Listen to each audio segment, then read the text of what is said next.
Amigos América, bienvenidos al Gran Premio de Singapur, circuito de 4.927 metros que se corre en la Fórmula 1 desde el año 2008.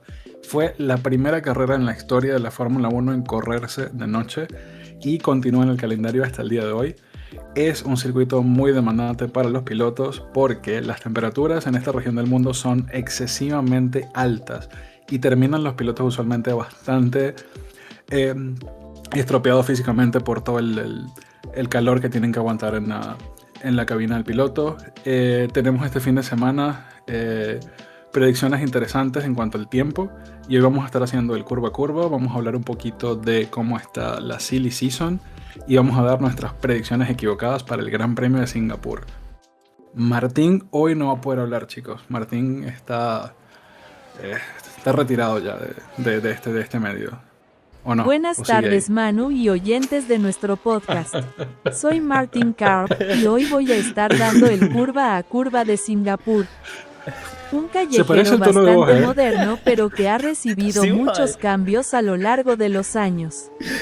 ¿No es así, Manu? Así es Martín, así es Martín. Martina Karp está representando hoy a Martín Karp. A ver, me presento oficialmente. Como pueden ver, vocalmente no estoy en mi mejor versión de la vida, así que hoy voy a tratar de ser bastante concreto a la hora de comunicar el curva a curva. El resto del episodio, Manu, sos vos, porque si no, no llego al final. Tipo, no puedo hablar una hora ni de casualidad, así que no sé, ¿de qué más podemos hablar antes de empezar el curva a curva? No, bueno, vamos a empezar el curva a curva. Voy a tratar de dar los datos aquí del famoso Crashgate, que fue un antes y un después en la Fórmula 1. Porque de vuelta está aquí Briatore este año en el circuito que lo vio salir de la Fórmula 1. Briatore, que había sido baneado por el Crashgate, ¿no? De por vida de de por un vida, paddock de supuestamente. Fórmula 1. Sí, Ajá. sí, sí. No se puede creer en los tribunales y en los abogados. Pero bueno, podemos arrancar el curva a curva. Hoy Martín va a hacer la vuelta más rápida de su historia. La verdad que no prometo absolutamente nada, pero puedo intentarlo. Así que bueno, vamos al curva a curva de una. Vamos al curva a curva. Sí, sí. Y bueno, Manu, acá estamos en el principio de la acción. Acá es donde va a empezar el Gran Premio. Gran Premio nocturno, callejero. Este creo que fue uno de los primeros callejeros modernos que tuvimos a partir de los 2000, ¿no? Cuando empezaron a meterse en esta nueva generación de circuitos, ¿no? Que teníamos como Abu Dhabi, bueno, Turquía, que no duró mucho. Se intentó Corea, se intentó India. Singapur era básicamente uno de los circuitos de esta camada. Lo interesante fue que fue el primer Gran Premio nocturno de la historia de la Fórmula 1, ¿o no?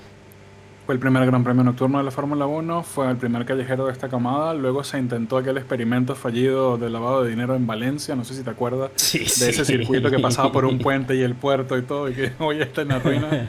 Pero bueno, sí, dio pie a la introducción de esta nueva camada de circuitos callejeros, de la cual no soy muy fan, pero si alguno de esos debe prevalecer, pues quizás este no sea el peor, pues. Sí, no solo que, a ver, no solamente de que no es el peor, sino que es un circuito que activamente está siendo modificado constantemente para tratar de hacer, ¿no? De que sea un circuito divertido de ver, gran premio con chances de sobrepaso. Porque originalmente te acordás que era una de las vueltas más largas del calendario. Las vueltas duraban 1.40, 1.50 con ritmo de carrera, cuando tenía como 4 o 5 curvas extra. Se usaba un puente distinto, o sea, te acordás que se pasaba por abajo del túnel. Ya vamos a estar viendo, ¿no? Dónde se hicieron esos cambios. Pero nada, originalmente era muy normal acá de que se vea un safety car o dos, que es muy normal porque es un circuito callejero. La carrera se terminaba por tiempo y no por vueltas, porque era muy fácil llegar a las 2 horas de tiempo. Así que con el tiempo fueron cambiando el circuito y hoy en día tenemos esta versión que a mí personalmente me gusta un poquito más, me gusta bastante, me parece que es una pista bastante decente para ver carreras. Así de que eso, bastante interesante como quedó el trazado que se usa hoy en día. Y esas modificaciones eran muy necesarias justamente por eso, es un circuito extremadamente largo. Y bueno, tiene historia, como siempre hay safety car, tenemos accidentes memorables en todos lados. Entonces vamos a hacer esta largada, Martín, para hablar del primero de ellos en la curva 1. Dale, vamos con la largada entonces. No, horrible, ok. Se nota que no estoy entero, ¿no? La verdad, más o menos cuánto. Yo pensaba que como estabas en el McLaren, estabas haciéndolo como Lando Norris. Claro, sí. Los estoy preparando para la maniobra Lando Norris de la exacto, es que tal cual. Largada bastante cortita, son más o menos 200 metros, 250 metros. Igual, aún así, siempre se han visto intentos de sobrepaso, porque la primera curva, vamos a acercarnos un poquito, después les cuento más o menos cómo hacer la curva en una vuelta rápida. Fíjense que es prácticamente como una curva de 90 grados, ¿no? El primer vértice. Entonces, es la típica curva donde podés estirar frenada, meter la nariz adentro y atacar, como lo vimos el año pasado, haciéndolo ni más ni menos que al mismísimo Franco Colapinto, ¿no? Atacando autos que no se lo esperaban, pero bueno, esa maniobra es algo que se puede hacer en la largada de Singapur. Y bueno, también hemos visto varios intentos de sobrepaso que han terminado mal en la largada a lo largo de los años, Manu. No sé cuál de los 2 o 3 grandes choques que hemos tenido querés mencionar, pero hay un par para elegir. Bueno, mira, yo creo que el más memorable probablemente sea el que ocurrió en el 2017, que Sí. fue aquel fatídico día que todos los tifosi recordamos, como todas las tragedias que recordamos en los últimos Ay, 20 Dios. años, que no han sido sino una tragedia tras otra, pero vamos a llevar este episodio para arriba nuevamente. Curva 1, Vettel, Raikkonen, Verstappen salen de primeros y los tres chocan en una largada que se hizo con mucha lluvia en ese Gran Premio del 2017. Terminan todos fuera de la carrera en la primera curva del circuito. Y eso dio pie para que ganara nada más y nada menos que el que dominó la era de turbo híbrida. Lewis Hamilton fue la consolidación de su título del año 2017. Sí, que 2017 estaba siendo bastante peleado por parte de Vettel, ¿no? O sea, en ese momento ya tenía ventaja Hamilton, pero no era una locura pensar en 2017 y 18, incluso quizás 19, de que Vettel podía pelear el campeonato, porque Ferrari tenía un auto bastante decente, pero sí. Como no es una locura pensar ahorita que pudiese Verstappen pelear el campeonato hasta el final de la... Tal cual, misma situación. La diferencia es que Vettel tenía un poquito más de auto que Verstappen hoy en día con el Red Bull, ¿no? Pero sí, es muy similar la situación, coincido. Lo único que voy a usar, esa maniobra de ejemplo, es algo que yo, desde que se lo dije a mi viejo cada vez de que ve maniobras similares, me dice, mira, tenés razón, es así, tanto cuando sale bien como cuando sale mal. Hay una, no sé si es una regla o no sé si es algo personal, capaz que eso soy el único pelotudo que lo tiene, pero si algo que aprendí manejando en Sim Racing a lo largo de los años, es de que cuando tenés 3 autos a la par, lamentablemente el del medio es el que tiene que levantar, porque así como en esa maniobra Kimi Raikkonen, que venía a la derecha, no vio que eran 3 a la par, y Vettel, que venía a la derecha, tampoco se dio porque no vio que eran 3 a la par, se terminaron encontrando los 3, y el único que puede hacer algo para salvar esa situación de que sea un choque múltiple es el auto del medio, que en ese caso era Verstappen. No estoy diciendo que Verstappen era el responsable del choque, ni de casualidad, fue Kimi yéndose para la izquierda como un pelotudo, pero voy a usar esa maniobra como ejemplo para que lo recuerden, de que si hay 3 autos a la par, lamentablemente el del medio es el único que sabe que son 3. Entonces casi siempre mi consejo personal, o lo que yo hago para mí mismo, es eso, de que si estás en el medio, tratar de levantar por más de que tengas ventaja de posición, porque simplemente si no lo haces vas a terminar chocando como un pelotudo y se van a ir los 3 a la mierda. Pero bueno, ¿algo más que mencionar o empezamos la vuelta? Empezamos la vuelta. Dale. Curva 1, no hay mucha ciencia, como les dije, es una curva que en L, en una frenada normal para clasificación, esta frenada la querés hacer más o menos 90 metros, en carrera quizás un poquito más, es una buena curva para hacer lift and coast también. En clasificación la frenada es a más o menos 90 metros, llegamos en octava con DRS abierto, se frenan 90 metros y vamos a bajar a tercera marcha. Curva 1, el piano querés atacarlo, la verdad que se lo puede atacar bastante siempre y cuando no toques la banana interna, que no sé si está ahí hoy en día. Creo que es un piano normal, común y corriente. Una vez que lo atacás, te vas bien para la derecha y te mantenés lo más pegado a la derecha. Esta es una de esas curvas donde también tenés que ir pensando en el siguiente vértice, ¿no? Porque acá estamos en la curva 2, pero lo que te interesa es salir de la curva 3 bien acelerado, ¿no? Entonces te mantenés más o menos acá, empiezan a frenar bastante temprano, los autos no llegan a cuarta, sino que mantienen tercera.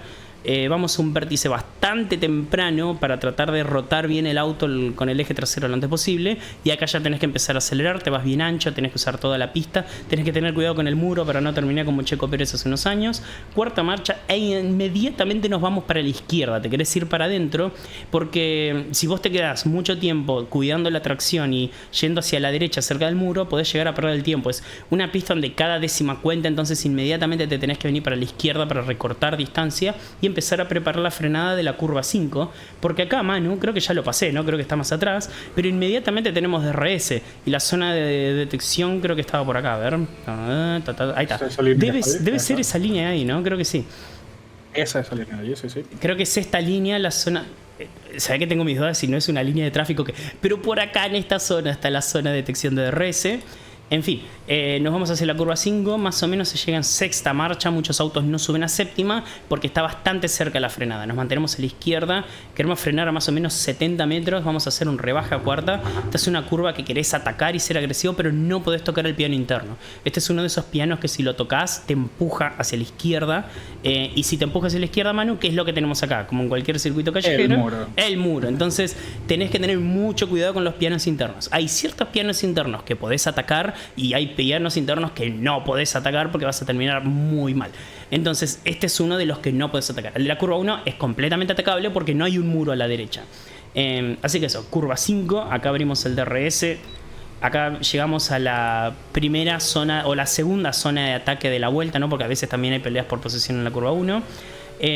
Acá lo único que tenemos que hacer es ser muy suave con el volante para tratar de mantener la mayor velocidad a punta posible. El auto se va a venir al medio. ¿Estás diciendo que tomas el DRS en una curva? No, olvídate, no. No se puede abrir, no se puede. No, acá Duhan termina muy mal. Acá nos vamos a venir hacia la derecha lo antes posible porque tenemos una de las frenadas más bruscas de la vuelta. Se hace a más o menos 110 metros esta frenada, se llega en octava marcha obviamente. Vamos a frenar 110 metros y se baja a tercera. Acá querés estar lo más a la derecha posible. Sé que este piano no me acuerdo si está en la vida real. Hagamos de cuenta que está. Aunque esté, no sé si querés tocarlo, pero hagamos de cuenta que podés tocarlo, no que está. Te vas a mantener lo más a la derecha posible. Querés doblar bastante tarde para mantener la mayor velocidad y para evitar el piano interno, porque este piano interno tampoco lo podés tocar, porque a pesar de que no hay un muro a la derecha, lo que tiene en particular la curva 7, por cierto, acá ya estamos en el segundo sector, me olvidé de mencionarlo. Lo que tiene en particular la curva 7 es de que acá se puede anular vuelta. Acá hay límites de pista. Entonces el piano interno no lo tenés que tocar, no necesariamente porque vas a chocar el auto, sino que porque acá podés abortar la vuelta. Acá hemos visto vueltas abortadas muchas veces. Si le pegás al piano interno te empuja el auto hacia afuera, y si llegás a atacar este piano y te pasás para afuera, también hay muchas chances de que te tire el auto para afuera o de que te raspe el piso con el piano. Es un piano bastante agresivo, bastante fuerte. Entonces este piano vos no te querés pasar, querés mantener el auto en la parte interna del piano. Es por eso que vamos a mostrarlo otra vez cuál es la trazada ideal. Ahí está. Es en tercera marcha, curva 7. Vamos, rodeamos, tratamos de atacar el vértice sin tocar el piano y venimos acá y no queremos pasar este piano para afuera, ¿no? Queremos mantener el auto acá, adentro del carril, adentro de los límites de pista.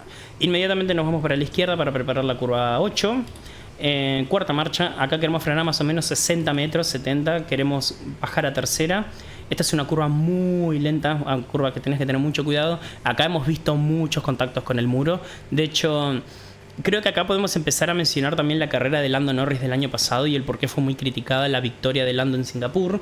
Creo que lo dije varias veces, pero es el momento para volver a recordarlo. ¿Vos te acordás, Manu, lo que había dicho Nico Rosberg sobre la victoria de Lando acá y qué es lo que había pasado durante la carrera de Lando? No recuerdo lo que dijo Nico, pero sí recuerdo esa carrera de Lando, que fue bastante jumpy. Es un muro además, Martín, que los contactos con este muro no suelen ser letales, pero pasan.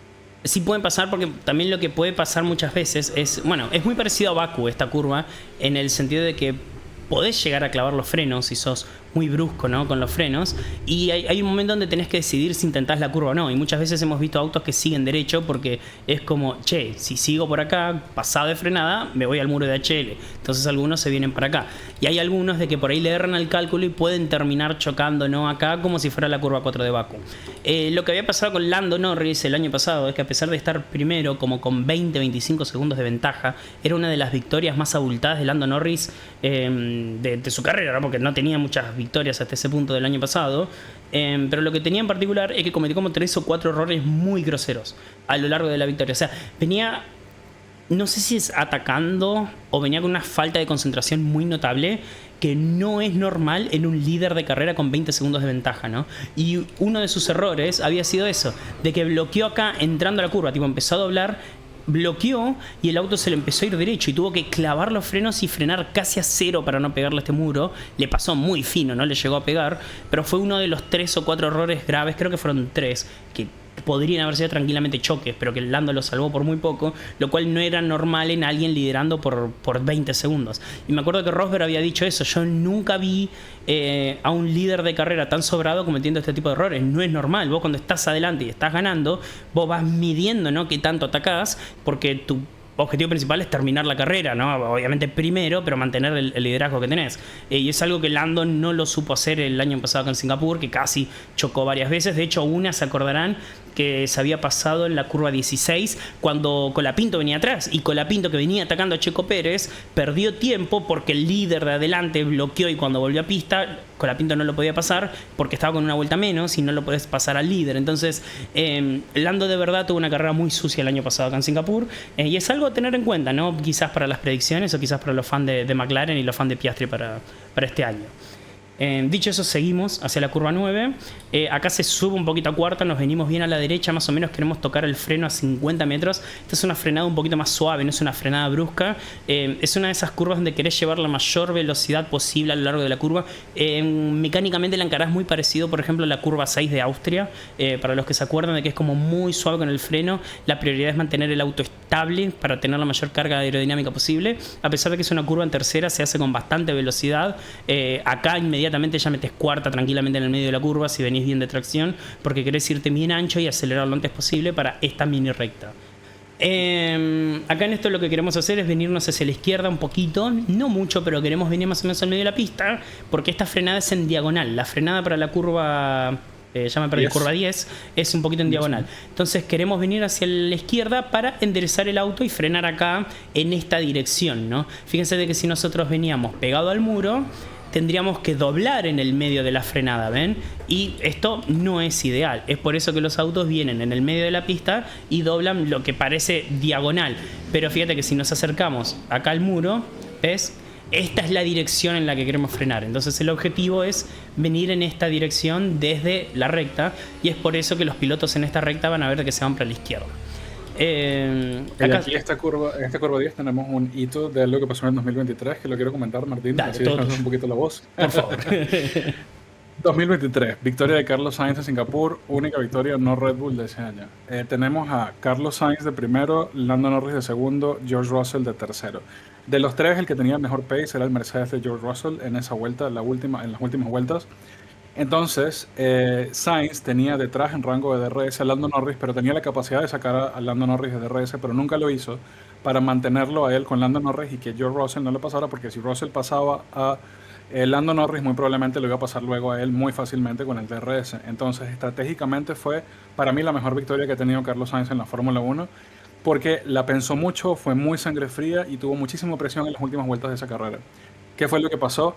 Que el que no pudo con la presión en este caso fue el que iba de tercero, que era George Russell, que se estaba desesperando porque no podía pasar a Lando Norris, porque al tener DRS no tenía el extra que necesitaba para poder adelantarlo, y terminó estampado contra la pared en la curva 10 justamente. Así que es un hito histórico en el cual Russell terminó sin ningún punto cuando iba a ser uno de sus primeros podios en la Fórmula 1, o su primer podio, no recuerdo. De los primeros, pero sí. En esa carrera termina ganando Carlos Sainz, y pues ya podemos seguir adelante, Martín, con las curvas 11, 12 y 13. Y sí, Manu, y bueno, y eso que decís también es bastante interesante, porque hay 2 o 3 curvas o frenadas en particulares en Singapur en las cuales puede pasar eso, ¿no? De que tocas el muro en la frenada, porque vos fíjate de que llegás a la frenada no contra el muro, sino calculando dónde vas a estar. Y una vez de que vos clavaste los frenos, si le erraste el cálculo y venís con los neumáticos delanteros completamente cargados, acá es muy difícil hacer algo para evitarlo, ¿no? Los márgenes son muy menores y podés llegar a tocar el muro y ¡pum!, romper la suspensión. Entonces, hay un par de curvas donde puede pasar eso también, ya les voy a mostrar las otras, pero sí, tenés razón de que esta es una de esas curvas donde puede pasar eso en la frenada. Entonces, acá se llega más o menos en séptima marcha, se frena 60, 70 metros, una frenada bastante brusca, se baja a tercera marcha. Algunos autos la mantienen en cuarta, y ahora voy a explicar por qué cuando salgamos de la curva. Vamos a hacer la curva en cuarta, así después les explico por qué. Se dobla bastante normal. Lo particular es que no querés usar toda la pista, sino que querés quedarte bastante en el medio, porque está bastante cerca de la siguiente frenada. Y lo que pasa acá, si vos la haces en cuarta, es que podés hacer toda esta secuencia en cuarta, la siguiente frenada, bajás a tercera y haces la curva. Pero si haces esa curva en tercera, en este punto ya venís con la velocidad como para cuarta.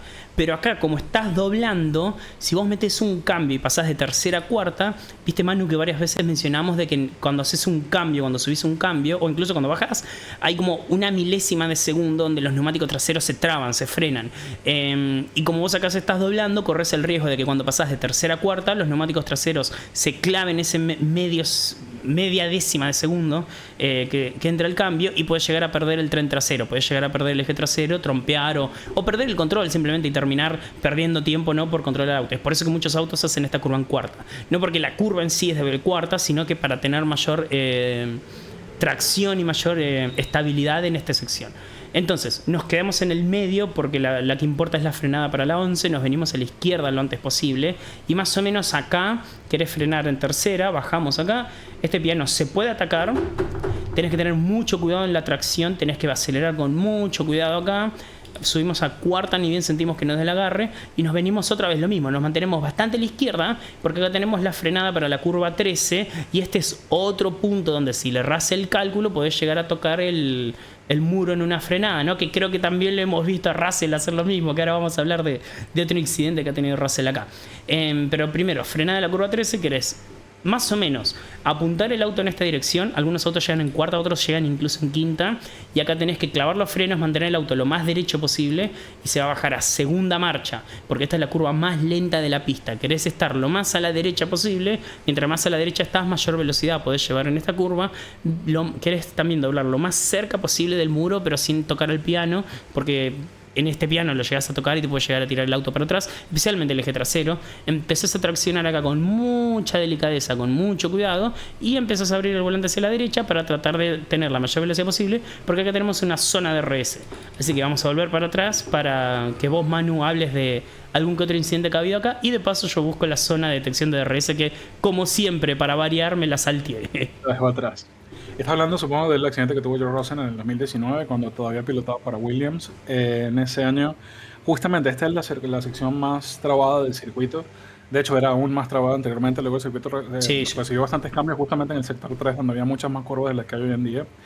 En este caso, George Russell básicamente le erró a la curva y terminó estampado contra la barrera de esa curva que es muy, muy cerrada. Y además tiene esa secuencia extraña de derecha a una izquierda muy, muy, muy aguda, un ángulo muy cerrado para la siguiente curva. Claro, que lo que tiene es de que como vos estás ligeramente doblando, a veces los pilotos, por ejemplo, esta es la zona de detección de RS, por eso paré para mostrar acá la raya blanca. Lo importante de esta zona de detección es que cubre dos zonas de DRS.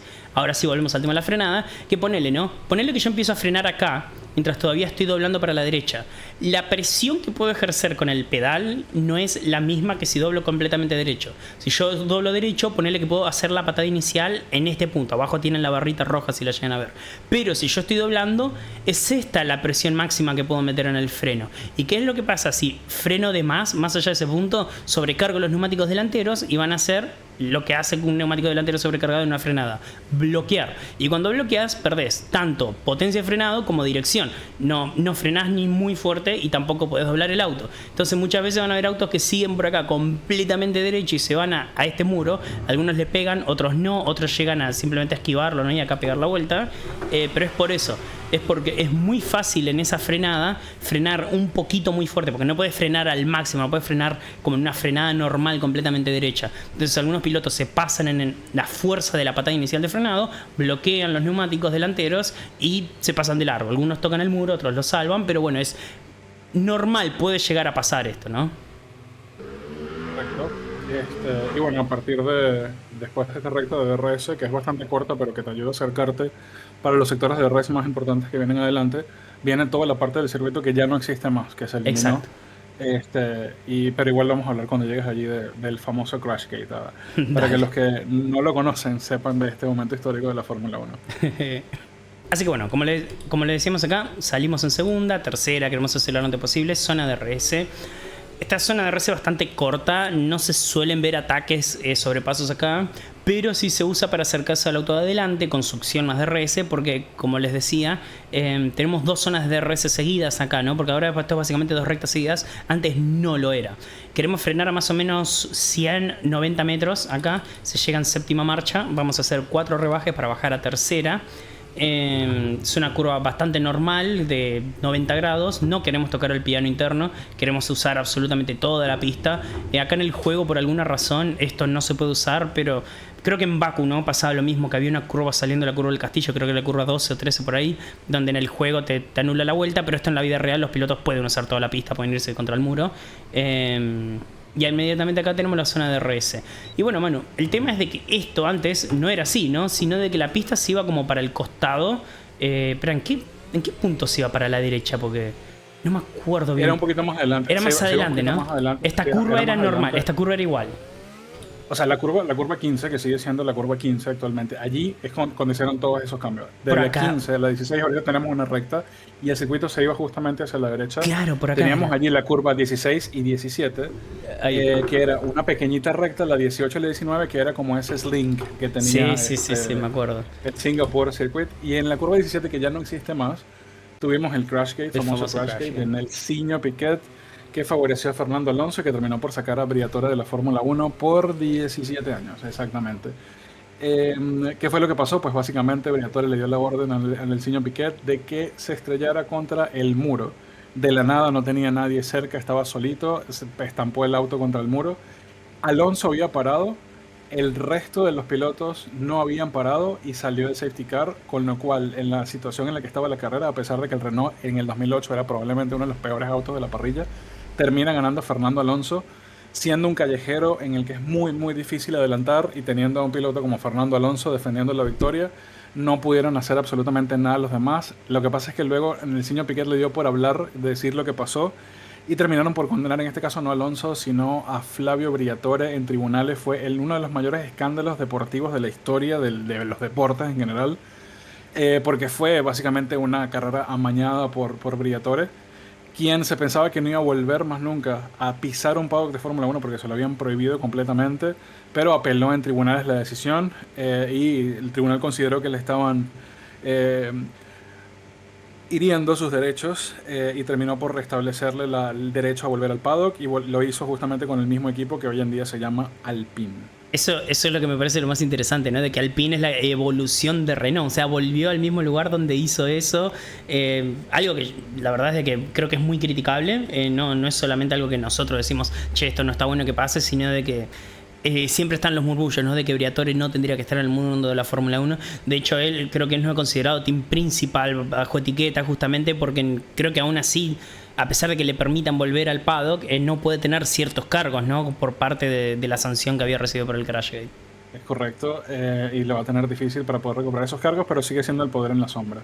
Claro. En todo caso, Martín, podemos aquí introducir una imagen que te pasé de cómo estaban esas curvas que antes existían, porque el circuito que antes tenía 23 curvas, 24 curvas, ahora tiene solamente 19. Claro. Y es porque se eliminaron las 16, 17, 18, 19, que eran en ese momento de esas curvas donde pasó el Crashgate. Ese es el link de Singapur. De hecho, algo que no había notado nunca era de que fíjate que acá de frente tenemos la tribuna de donde pasaba el circuito antes, y ahora es simplemente una estructura que no se debe usar en todo el año, ¿no? Tipo, quedó la construcción ahí de la tribuna, porque básicamente lo que pasaba que, como les decíamos, por acá se iba el circuito derecho, ¿no? Por el otro lado de la tribuna, por la derecha, y vamos a avanzar un poquito más, y el circuito tenía como una mini recta, y después por acá, por abajo del puente, había como un puente, creo que está por acá el puente, pero en fin. Sí.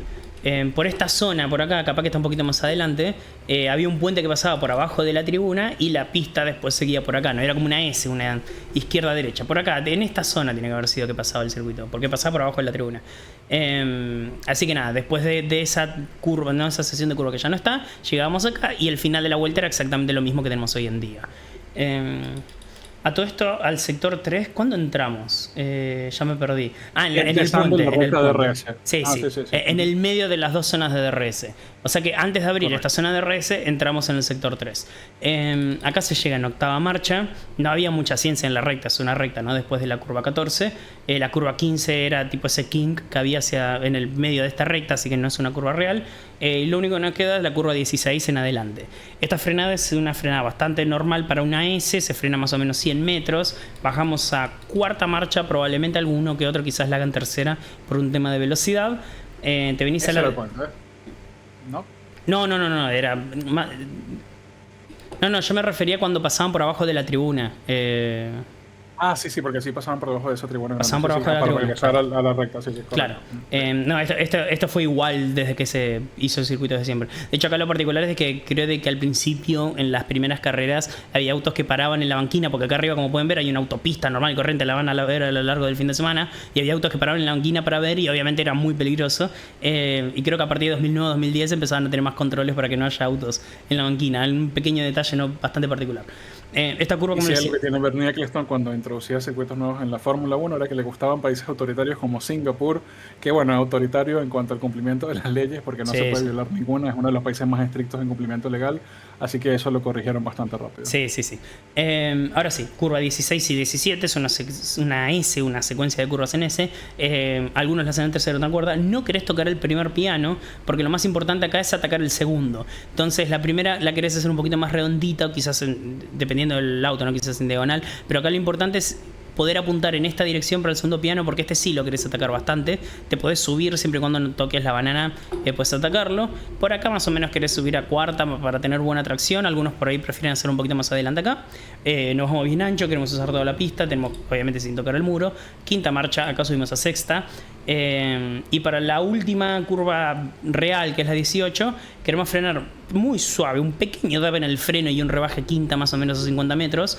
Doblamos acá. Acá sí que no queremos atacar el piano, porque lo más importante es que la plataforma del auto esté completamente plana para tener carga aerodinámica. Nos vamos bien a la derecha, queremos usar toda la pista, obviamente acá queremos acelerar todo. Sexta marcha, mantenemos el auto lo más a la derecha posible, DRS, y acá termina la vuelta de Singapur. Ok, que va a estar interesante este fin de semana, que tenemos predicción de lluvia, de hecho ha estado lloviendo en estos días. Singapur geográficamente está ubicado prácticamente, bueno, está ahí debajito de Malasia, de hecho antes pertenecía a Malasia. Entonces tiene un clima subtropical con monzones y se presta mucho para tener lluvia, sobre todo en las noches. Y hemos tenido muchas carreras en este circuito que han sido con lluvia. Sí. Es muy clave. La curva 18 y la 19 es donde han perdido la pole position muchísimos pilotos, especialmente en pavimento mojado, porque es una curva que se toma muy rápido, que no tiene tanto agarre, y en la que probablemente vamos a estar definiendo igual la pole position este fin de semana, ya que hay más probabilidad de lluvia para el sábado que para el domingo, y justamente a la hora en la que va a ser la pole position en la noche. Es un circuito muy... muy vistoso, muy agradable de ver, porque tiene mucho espectáculo la marina. De hecho, el circuito se llama Marina Bay de Singapur.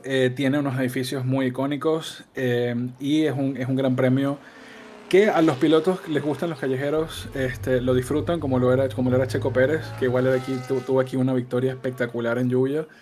Y tenemos este fin de semana la probabilidad de que McLaren se termine de coronar campeón, si es que no vuelven a meter la pata otra vez este fin de semana.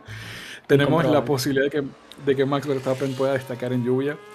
Y bueno, antes de hacer la vuelta rápida, Martín, hablamos un poquito de las victorias más emblemáticas de aquí. Yo diría que bueno, el Crashgate de 2008, cuestionable.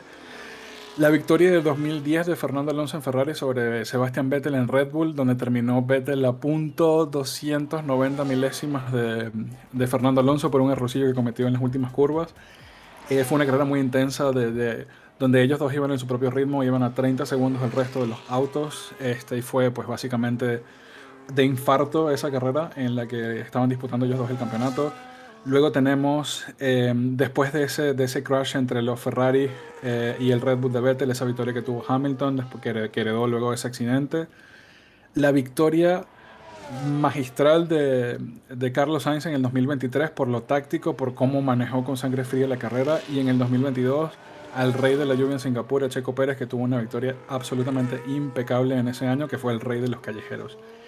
Y pues nada, el año pasado fue una carrera que ganó Lando Norris, como dijiste tú, con errores bastante groseros, pero la superioridad del auto era tal que era imposible quitarle la victoria a Lando en ese gran premio. ¿Siguen teniendo el auto? Probablemente sí. Veamos cómo manejan la presión renovada que ahora tienen de Max Verstappen con un Red Bull que en circuitos rápidos parece haber recuperado el edge que tenía previamente durante el efecto suelo. Mira, lo único que voy a decir es que el año pasado la paliza básicamente de McLaren y de Lando Norris acá en Singapur, en ese punto McLaren todavía no se habían enterado de que eran el auto más rápido, así que no me sorprendería de que McLaren no considera a Verstappen candidato para el campeonato en este, porque viste que McLaren básicamente, Zak Brown especialmente, viven como con lag, con delay mental y no se dan cuenta de cómo viene el campeonato hasta que ya es muy tarde para darse cuenta. Así que veremos si saben de que están peleando contra Verstappen o si siguen en su mundo de las papaya rules, ¿no? Peleando entre ellos en su mundo de fantasía de McLaren. Es correcto, entonces eso es lo que vamos a estar viendo este fin de semana. No sé, Martín, ¿queremos hablar de la silly season o queremos hablar de nuestras predicciones equivocadas? ¿Qué es menos doloroso? O sea, por lo que veo no querés que haga vuelta rápida, así que como vos prefieras. Si no, a ver, está bien de que mi vuelta no es muy rápida. De hecho, vamos a hacer la vuelta en vivo como lo hacíamos antes a la vieja escuela, por el hecho que no pude hacer por mi cuenta una vuelta comparable con una vuelta real. Así que, tipo, el lado a lado con Colapinto no lo puedo hacer porque soy como 1,5 segundos más lento. Entonces, estaba difícil grabarlo. No va a quedar. Sí. Bueno, en lo que preparas esa vuelta rápida, Martín, vamos a hablar de cuáles son las combinaciones que pueden hacer campeón a McLaren este fin de semana. Dale. Aquí no dependen de los resultados de los demás equipos. Aquí lo único que tiene que hacer McLaren para quedar campeón oficialmente ya en este año, en el que obviamente van a quedar campeones de todas formas, es hacer 13 puntos. Es lo único que tienen que hacer. 13 puntos. Si no hacen 13 puntos para matarlos. Un P4 y un P10 les da el campeonato. Es lo único que tienen que hacer. Vamos a ver si lo logran hacer. Yo me imagino que sí. No deberían equivocarse. Más les vale. Porque ahí sí, ni siquiera si Mercedes hace un 1-2, que es el segundo equipo que los está persiguiendo, podrían hacer nada al respecto. Entonces esto debería ocurrir este fin de semana, la coronación de McLaren. Y bueno, dicho eso, entonces vamos a la vuelta rápida nomás. Vuelta rápida, let's go. Y bueno, hablando de vuelta rápida, la vuelta rápida en carrera de este circuito la tiene el difunto Daniel Ricciardo, que hizo la vuelta rápida para ayudar a Max Verstappen en el campeonato del año pasado, en el 2024, en su despedida de la Fórmula 1. Despedida no oficial, que ni él, o sea, todos sabíamos que era la despedida, pero como no había confirmación. Sí sabía, porque él terminó esa carrera llorando 5 minutos en el auto. Yo no me acuerdo porque a mí me dolió, así que F en el chat. Qué mal que lo trató Racing Bulls. Por favor, gritaría. Si pudiera, gritaría de la bronca, pero no puedo, así que. Pero ¿a quién trata bien Racing Bulls? Hijos de mí, todos iguales. Entonces, vamos a arrancar la vuelta rápida. Queremos llegar más o menos en quinta, a ver si estoy lo suficientemente cerca como para llegar acá. Quinta. Ok, ahora sí. DRS y abrimos la vuelta de Singapur. Queremos frenar más o menos 90 metros. Vamos a bajar a tercera marcha. Atacamos el primer piano, nos mantenemos a la derecha. Frenamos, curva en B si es posible. Mucho cuidado con la tracción, nos venimos para la izquierda lo antes posible. Bajamos a cuarta, queremos llevar la mayor velocidad posible en esa curva. DRS, acá queremos ser muy suaves con el volante. Nos vamos a quedar en el medio de la pista, pero inmediatamente nos vamos para la derecha para la frenada. 110 metros, bajamos a tercera. No tenemos que tocar este piano interno, tratamos de no pasarnos de este piano. Nos vamos rápido para la izquierda, bajamos a tercera. Mucho cuidado para no pasarnos acá contra el muro. Nos volvemos a la derecha, cuarta marcha. Inmediatamente bajamos a tercera, mayor velocidad posible. Vamos lo más cerca del muro posible, nos venimos a la izquierda para preparar la siguiente frenada. Más o menos 60 metros queremos bajar a cuarta marcha. No queremos usar toda la pista, queremos volver para la izquierda para frenar a tercera, atacamos el piano. Mucho cuidado acá con el acelerador para no perder control del auto. Acomodamos la frenada, segunda marcha. Mucho cuidado con la tracción para no perder el tren trasero. Aceleramos a fondo lo antes posible, DRS. Nos venimos para la izquierda despacito para la siguiente frenada. 100 metros, vamos a bajar a tercera marcha.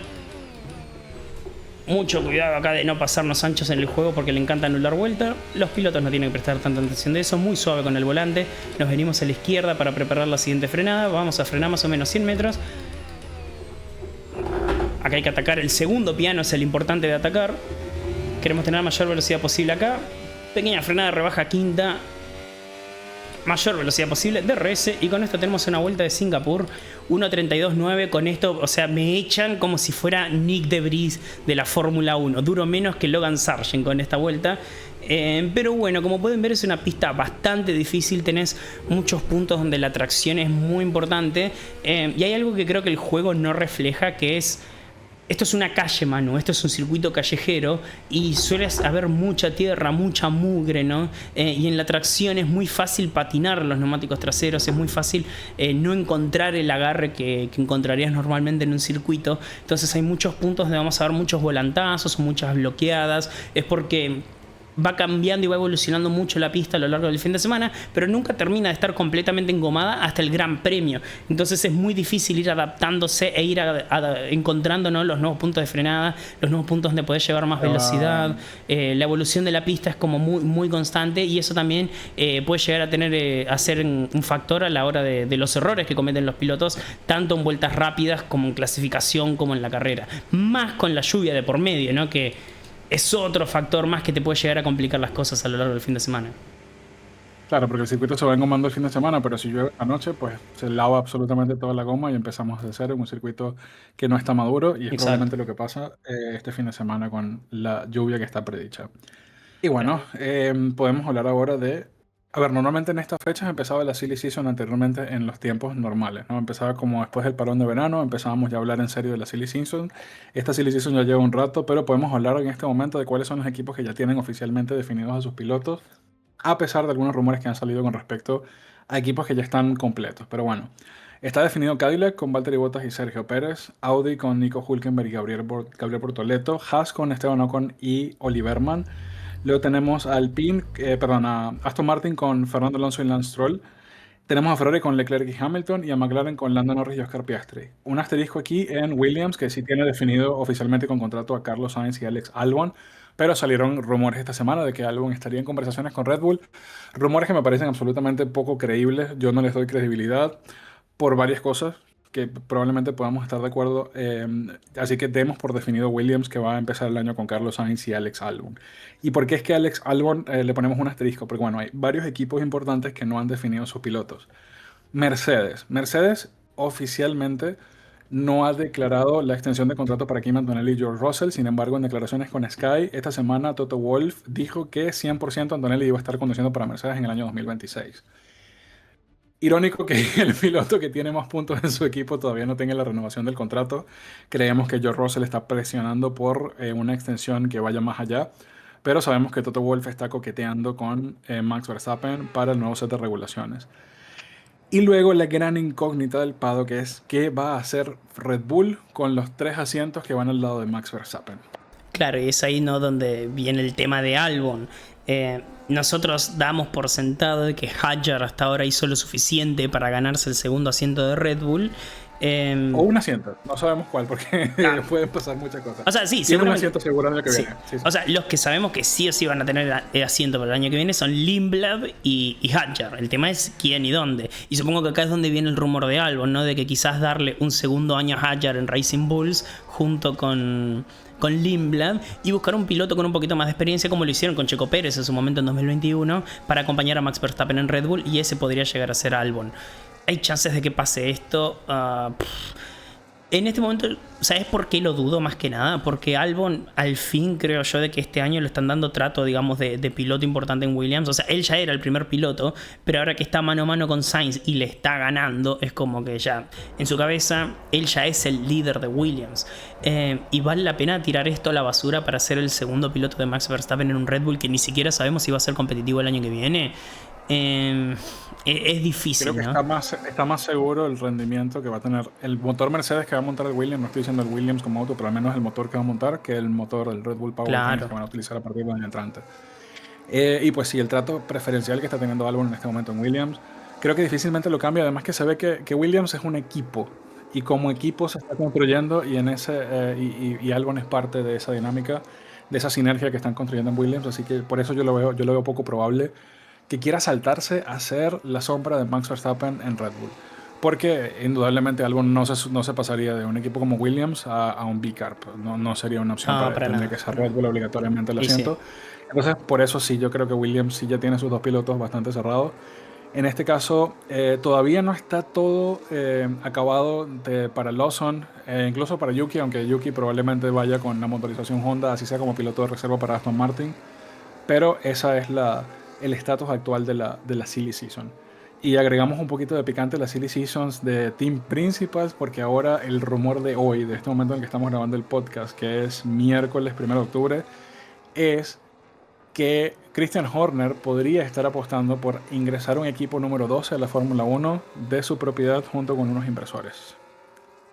A ver, ese rumor yo no lo tenía, así que sentite libre de darme todos los detalles que tenga porque me estoy enterando en vivo y en directo acá.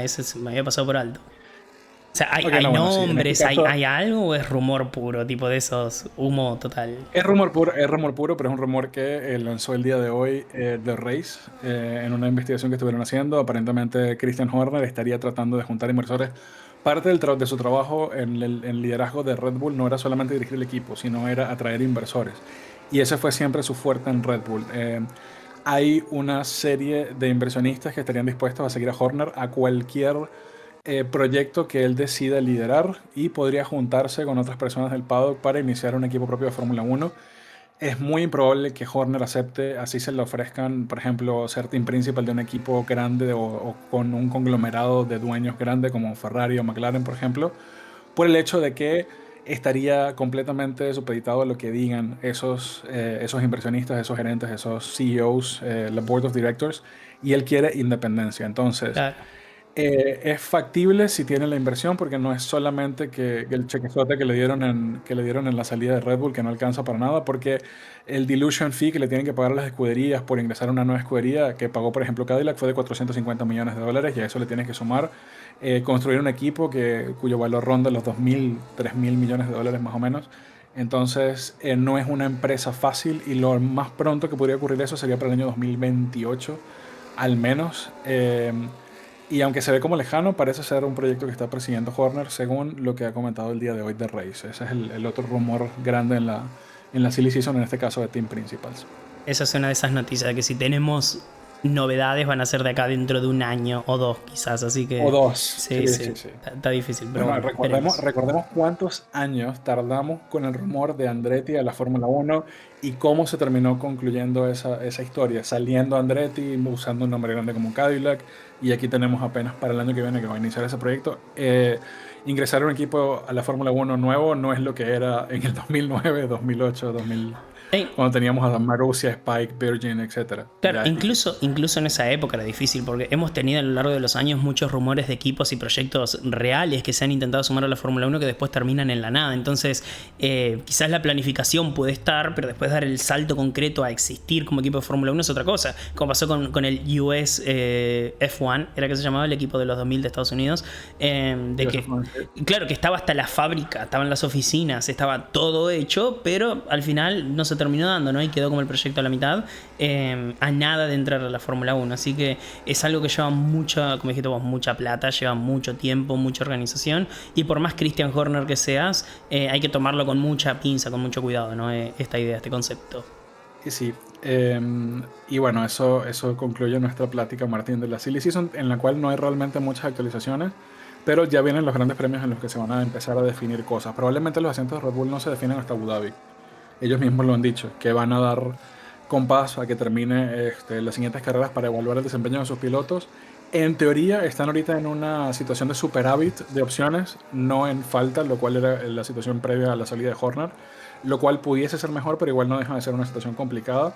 Y básicamente falta que se defina igual el segundo asiento del PIN, que no está definido, pero parece estar cada vez más decantado por mantenerse como está hasta ahora, salvo tragedias que pueden ocurrir en los siguientes grandes premios. Igual tienen allí otras opciones para reemplazar, en este caso, ese segundo asiento, pero es lo que está pasando ahorita en la Silly Season. Sí, lo La Manu, Silly Colapinto casi confirmado. Dale, no le tengas miedo. Hay Colapinto para 2026, carajo. Vamos, Mercado Libre, vamos con la Pinto. Y bueno, la verdadera Silly Season es de la que vamos a hablar en este momento, Martín. La temporada más tonta del año. A ver, Nuestras predicciones. las predicciones? Para el Gran La Premio puta madre, de se viene. Así que vamos a ver cuáles son las predicciones que tenemos para este fin de semana. Ok, ¿por dónde quieres arrancar? Vamos, Vamos con la pole position. pole position, que es lo El sábado. que creo yo que va a ser lo más entretenido del fin de semana por el pronóstico, porque, bueno, no hablamos, lo mencionamos por encima. ¿Querés hablar más o menos de cuál es el pronóstico tipo cantado, los porcentajes? Porque va a ser un fin de semana caótico, va a ser un fin de semana donde el rodaje en pista va a ser muy limitado y muy... hay que tomarlo con mucho cuidado, porque si tenemos lluvia durante los libres y durante el sábado, va a estar difícil. Claro, pues en este momento los porcentajes son que para el día viernes, que son los libres, vamos a tener un 85% de probabilidad de lluvia. Igual es lejos, todavía no estamos, bueno, estamos a 48 horas. Pero para el sábado hay un 60% de probabilidad de lluvia que se diluye a un 30% para el domingo. Entonces lo más probable es que sí tengamos una clasificación en mojado y que la carrera sea post lluvia o pre lluvia o entre lluvias, básicamente. Claro. Lo cual hace igual una pista bastante difícil y va a estar muy difícil poner a punto el auto para estas condiciones tan cambiantes que vamos a tener durante todo el fin de semana.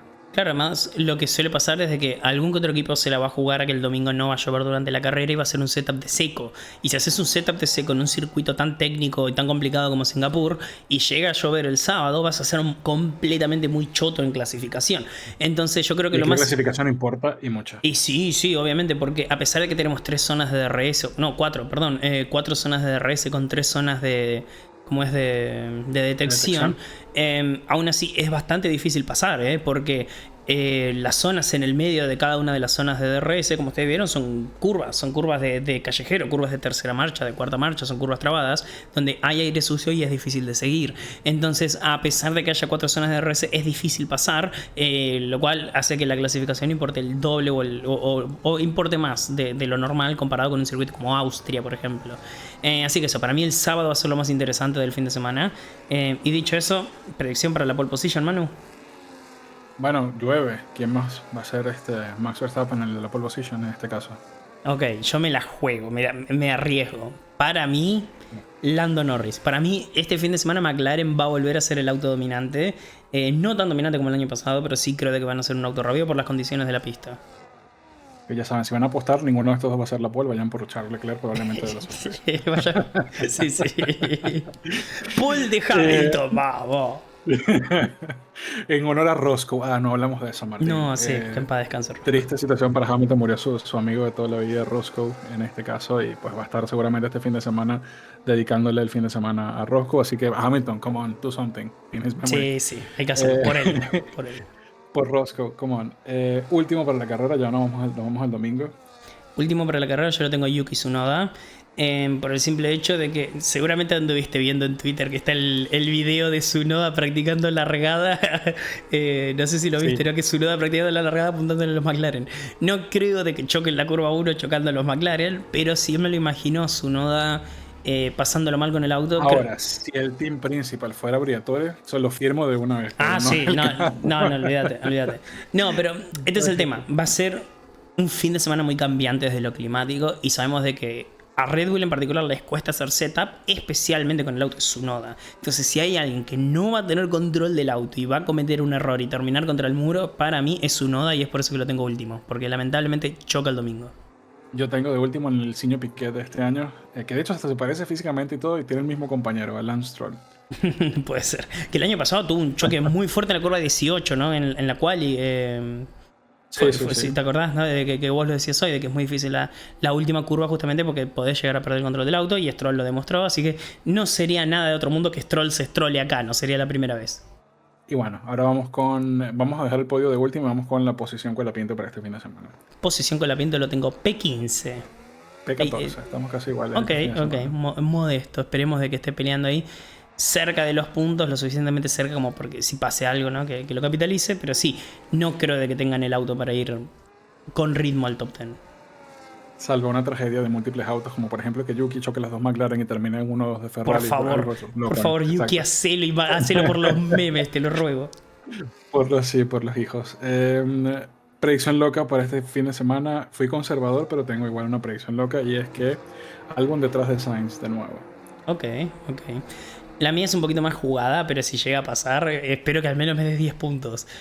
Se larga la carrera atrás del safety car. Para mí, viste de que últimamente la FIA es como medio duditativo a la hora de cómo arrancar las carreras con agua. Para mí va a haber un buen chaparrón. Porque recordemos esto, Singapur en particular es una pista desde lo físico muy complicado por la humedad que hay, ¿no? en la zona de Marina Bay. Y con el pronóstico de lluvia que va a haber, la humedad va a ser altísima. Entonces un pequeño chaparrón de 15 minutos puede llegar a completamente inundar la pista y eso no se seca más. Entonces para mí la FIA va a ser excesivamente precavidos y no va a haber una largada estándar normal, sino que van a largar con el safety car, viste, dar 2 o 3 o 5 vueltas y después bandera verde como cualquier reinicio de safety car. Ok, puede ser un inicio entonces como Como un spa, podría ser. Claro, exactamente. Un inicio como un spa. No te va a dar 10 puntos, digan los 3 puntos correspondientes, porque no lo veo loco. O sea, la 20. FIA si llueve es lo que hace. O sea, no manches. 50 puntos. Si estuviéramos en era de Bernie Eccleston sí sería loco, pero no es el caso. No, con Bernie largaban como estén. Y bueno, ok, vamos entonces con el podio. Tercer lugar. En el podio yo lo tengo a Russell tercero. Ojo con Mercedes. Para mí van a tener un buen fin de semana. Vienen bastante fuerte últimamente. Y a pesar de que obviamente lo lógico sería por Verstappen, para mí Russell va a ser el que esté ahí peleando. Ok, Russell tercero, yo lo tengo a Norris tercero en este caso. Ok, la va a cagar. No vengo tan... No, ¿cómo se llama? No veo tan fuerte a Mercedes porque las temperaturas en Singapur suelen ser altas. Y lo que ha favorecido últimamente a Mercedes también han sido las temperaturas bajas que tuvimos en la carrera anterior, por ejemplo. De segundo lo tengo a Max Verstappen. Yo segundo lo tengo a Piastri. Para mí Piastri va a terminar segundo. Y quien va a ganar la carrera va a ser el señor Lando Norris. Lando Norris va a salir primero en Singapur. Sí, gana. Para mí gana. Para mí gana Piastri en este caso. Se redime de su error garrafal que cometió en la carrera pasada y vuelve a imponerse en el campeonato. Es lo que creo que pudiese ocurrir. Aunque yo confío en Lando. Con lluvia por hacer cualquier cosa. No, yo confío en de que McLaren lo va a perjudicar a Piastri porque quieren que Lando sea el ganador y el campeón del mundo. Así que vamos Lando, vamos McLaren. Y obviamente no nos hagan caso con las predicciones porque no vamos a ligar ni un punto este fin de semana. Es lo más probable que no acertemos ni una. No sé cómo puede seguir confiando en Lando Norris Martín a esta altura de la vida, pero bueno. No, yo te dejo. Es más por los memes que otra cosa. Pero bueno, pole y victoria de Lando Norris, señoras y señores. Se viene entonces el campeonato de Lando Norris. Y bueno, ¿esto va a ocurrir en qué horarios, Martín? ¿Cuáles son los horarios para este fin de semana que tenemos Fórmula 1 Academy y Fórmula 1 en Singapur? Horarios, entonces, la actividad obviamente arranca el viernes. Arranca con Fórmula Academy a las 4 de la mañana. Entrenamientos libres 1 de la Fórmula 1 a las 6:30 de la mañana. Fórmula Academy a las 8. No, perdón. Clasificación de Fórmula Academy a las 8 de la mañana. Y los entrenamientos 2 de la Fórmula 1 a las 10 de la mañana hora Argentina. Así que 6:30 y 10 de la mañana el viernes. El aquí en México, Fórmula 1 Academy a la 1 de la mañana. Práctica 1 de la Fórmula 1 a las 3:30 de la mañana. Clasificación de la Academy a las 5 de la mañana. Y la práctica 2 de la Fórmula 1 a las 7, entonces Fórmula 1, 3:30 y 7 de la mañana. El sábado la actividad arranca a la misma hora, 4 de la mañana con la carrera 1 de la Fórmula Academy, 6:30, misma hora los libres 3 de la Fórmula 1 y después tenemos la clasificación, que esto no se lo pueden perder, 10 de la mañana el sábado la clasificación para el Gran Premio de Singapur. Y en México el horario es sábado la carrera 1 de la Fórmula Academy a la 1 de la mañana, práctica 3 de la Fórmula 1 a las 3:30 de la mañana y la clasificación de la Fórmula 1 a las 7 de la mañana. Y el domingo, para cerrar el fin de semana, 4:30, la carrera 2 de la Fórmula Academy. Y después a las 9. A las 9 de la mañana, la carrera de Singapur. Casi no doy más, Manu. Terminemos. Ya, te vamos a terminar. Entonces, finalmente, domingo, Fórmula 1 Academy, carrera 2 a la 1:30. Y la carrera de la Fórmula 1 a las 6 de la mañana. Aunque parezca increíble, mejor que Baku, ¿eh? Y eso que estamos lejos. Sí. Así que bueno, Manu, llegamos al final del capítulo con esto. ¿Hay algo más que mencionar? Sí. Yo quiero que hagas la despedida con tu voz con la que empezaste el capítulo y ya con eso cerramos. Ahí vas a pedir los likes y los subscribes con la voz de Google. Y así terminamos un episodio más, que casi no se da, ¿eh? Yo no sabía si Martín iba a terminar esta semana. Finalmente sí sigue vivo. Como pueden ver, con lo justo, muy limitado. No debería de estar haciendo esto. Condolencias a la gente, a su gente, pero bueno, sí, sobrevivió. Like, subscribe, muchas gracias. Nos vemos la semana que viene. Nos vemos en el post Singapur, por favor. Martín, toma cosas calientes, jengibre y esas cosas. No hablo más hasta el lunes ahora. Me parece bien.